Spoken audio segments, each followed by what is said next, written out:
the future, Nusantara will be the capital of Indonesia. So I think because it's a big festival in Indonesia, so there's a lot of celebration around every cities. But so I think it's amazing. So I'm looking forward to moving here in the future.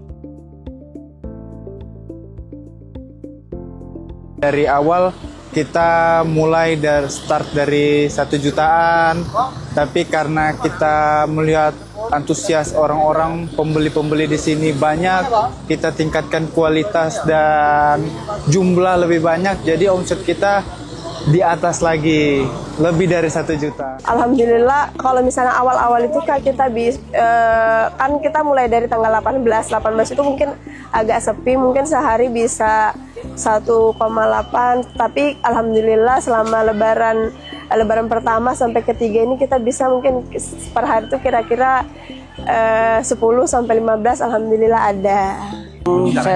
Penjualan itu sekitar 10 sampai 12.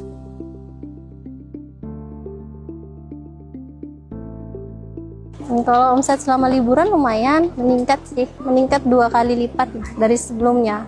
Karena ini kan liburan kan orang, jadi meningkat lumayan dari hari-hari yang biasanya.